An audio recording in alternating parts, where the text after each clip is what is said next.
The young man. Nobody could like Corporal Lawrence. That's not to say that nobody tried, or that he was somehow unfriendly. Merely that he was one of those few that seemed to be wired differently. However, in the trenches of World War I, normalcy was at best a relative term, and one that had minimal relation of life, such as it was. Lawrence fought, listened to orders, and didn't disrupt the other soldiers, and that was all that was required. So what if people felt increasingly uncomfortable around him? In a place where the flesh rotting off your bones while you were still alive was the baseline of concern, a little personality conflict ranked several levels below a paper cut. Lawrence, for his part, dealt with it as he always had. That is to say, remained totally unaware of the avoidance. The same way a man blind from birth cannot mourn the memory of colour, Corporal Lawrence couldn't bemoan a lack of company. He was quiet, as he had nobody to talk to, and still, as he had nothing to do for long stretches of time. The enemy trench, less than a mile away, had gone silent for several days, letting boredom and nervousness sink in even more than normal, coupled with the unease that seemed to radiate off of Lawrence like heat waves. The worst part was that there was no distinct reason to dislike the corporal. He was a plain man, average height, average build, bland of voice and action. Nobody could recall him raising his voice in joy or anger. He did have the occasional odd mannerisms, however. He tended to stare a beat or two longer than was acceptable at people. He rarely slept as well, and bunkmates said he would mumble in his sleep almost constantly. The content of those nocturnal ramblings, when they could be understood, were often odd and potentially unsettling. One private moved to another barracks when he heard the name of his daughter pass Corporal Lawrence's lips, followed by a bubbling, muffled giggle. It was strongly theorized that he was sent over the trench by his commanders more out of a desire to have him away than for his minimal combat skill. He and 14 of his fellows were sent across the nightmarishly scarred waste of the no man's land between the trenches to reconnoitre the enemy trench and secure it if possible. Many seemed to hope that Lawrence would have the opportunity to prove his devotion to his country by making the ultimate sacrifice for it. It was while he was gone, that 3-day gap as the men held their breath, waiting for a surprise volley of shells, that someone started asking questions. Whereas before, it was almost taboo to speak of Corporal Lawrence, since the departure of both him and his aura. Rumours seemed to descend with the passion of the denied. Nobody remembered him ever talking of home. No sweet-smelling letters came, no soggy, dirt-streaked letters left. He mentioned his dreams often, and griped sometimes with the men over missed foods or pleasures, but never with any real passion. Questions started to float among even the higher levels of the command. Nobody was able to actually find his station orders. He'd come in with a squad of reinforcements transferred from France, but there was no paperwork. The rest of the reinforcement squad had never seen the man before he'd been lumped in with them the night before the trip, along with the snips and scraps of other squads decimated by the Germans. Whispers filtered among the grunts of the corporal being a curse. Nearly every man who'd shared a bunkhouse with him had gotten trenchfoot, and the rooms he haunted always seemed to smell more musty and sickly sweet, even for the trench. The men sent over the no man's land with Corporal Lawrence heard and cared for none of this. Just another man among many, all with death certificates awaiting a stamp that could fall at any moment. They moved fast and low, from crater to crater, slipping over slick mud and barbed wire, the only thing that seemed to grow in that blasted waste. Charging the last spurt and into the trench, they were greeted not with the harsh bark of German soldiers and rifles, but a dense, close silence. Preparing for ambush, the men started to filter out into the tunnels and halls of the trench. The men, already nervous, were not calmed by their investigation. The trenches stank of mould, sweat, and a thin undertaste of rotten fruit. A vile, cloying slime seemed to have pooled in every divot and crack, sticky as glue and itchy on the flesh. In a world where rats and insects would try to snatch food from your mouth even as you ate, they saw nothing alive, not so much as a fly. An armory lay in chaos, munitions spilled on the ground, rifles tossed like pickup sticks. A mess hall had been reduced to ruins, the tables and chairs piled in the center of the room, charred and twisted, the rations seemingly stamped into the dirt by many feet. And still, nothing, alive or dead, was found by the increasingly anxious soldiers. Private Dixon found the first body and managed to cry out before vomiting. They knew it had been a man only because nothing else of that size could have been there. It lay on the floor of a barracks, the entire floor. The flesh of it had been smeared somehow, spread like butter over the rough dirt floor. Bones already looked pitted and rotten, stuck out at random angles like dead trees in a still swamp. The skull rested on one of the highest bunks, facing the doorway, 10 gleaming white fingertip bones crammed into the cracked eye sockets. As one man went to examine it, he found the back of the skull had been crushed open, the rotting, sagging sponge of a tongue stuffed into the otherwise dry cavity. More remains were found, each seemingly more unsettling and strange than the last. A ring of hands in a sandbagged watchpost, 10 of them, fingers interlaced like a basket, the wrists ragged and broken. 2 men in a tunnel, skin leathery and thin as mummies, eye sockets staring and empty, mouths locked impossibly wide, their clothes mere rags under an oily black scum. The latrine sent even the hardiest back, gagging and shivering.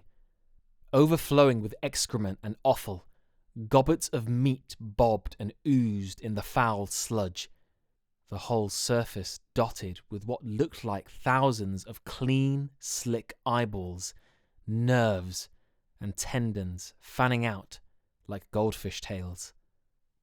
Corporal Lawrence was the first to find the hole, the other men loudly debating the better part of valor and their rapid withdrawal from the nightmare trench. It was small, in a section of fresh digging, the start of a new arm of trenches projecting closer to the enemy lines.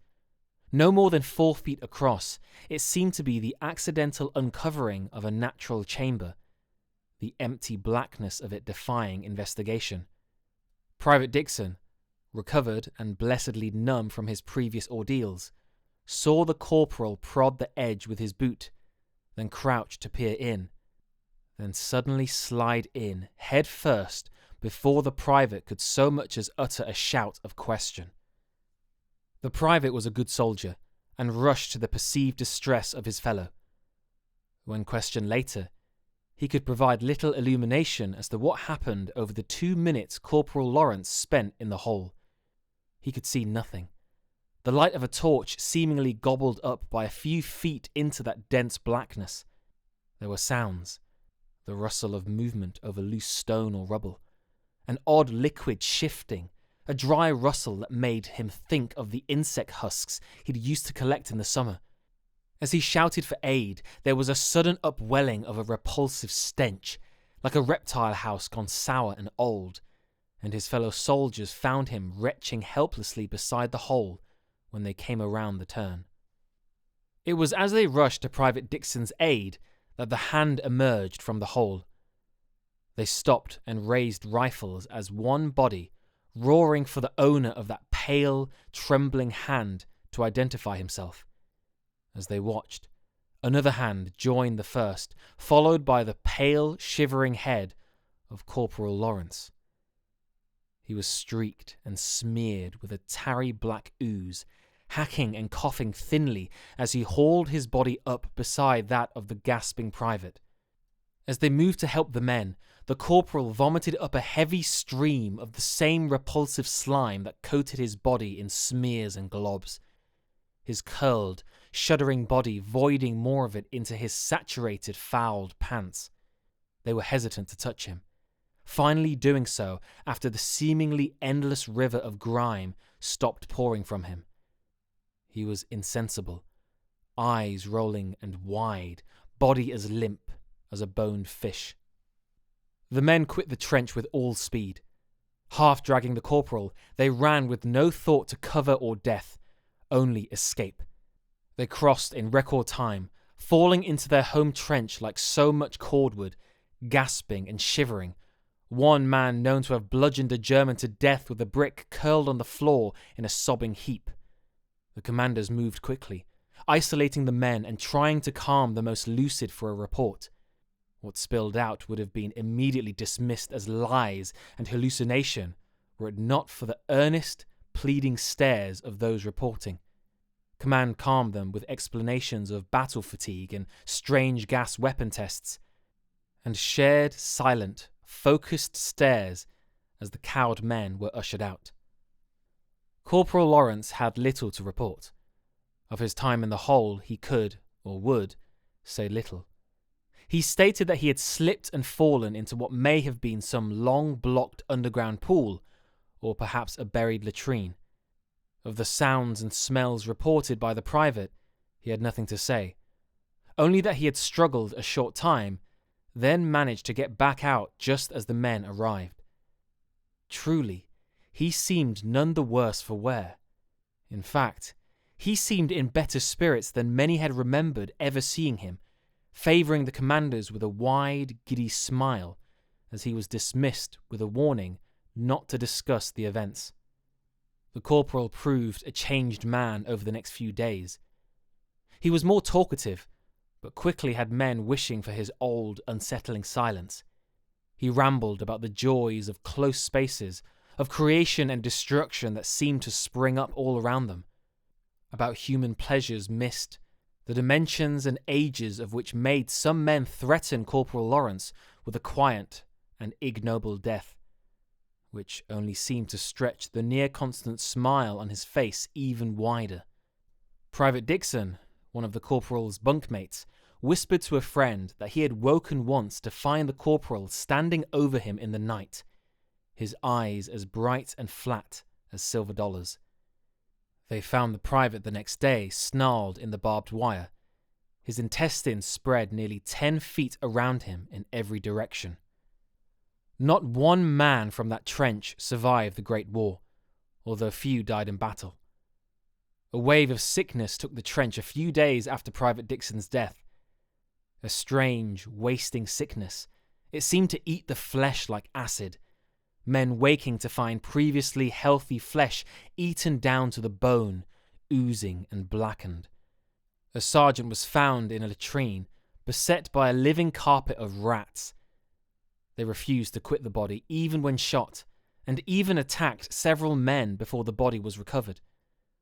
Relief finally came, the bulk of the men being sent to various hospitals, many wasting away before they ever reached a bed. Corporal Lawrence was remanded to a French mental ward, transferred after several complaints from the hospital proper where he was first sent. It seemed his behaviour hinted at a growing mental imbalance, culminating with an attempted sexual assault of a nurse, which ended with the loss of 3 fingers from her right hand and the vision in her right eye. The corporal would rant quietly to the other patients, whispers about endless halls, pursuits in the dark, flesh laid out like pages of a book. It was dismissed as so much war fatigue, even as his behaviour grew less violent and more unsettling. He vanished several times from the ward, only to appear several hours later as if nothing had happened. When pressed, he would begin to sing "My Bonnie Lies Over the Sea" in an endless monotone until the doctors left exasperated. Others on the ward clamoured to be transferred from the whispering madman.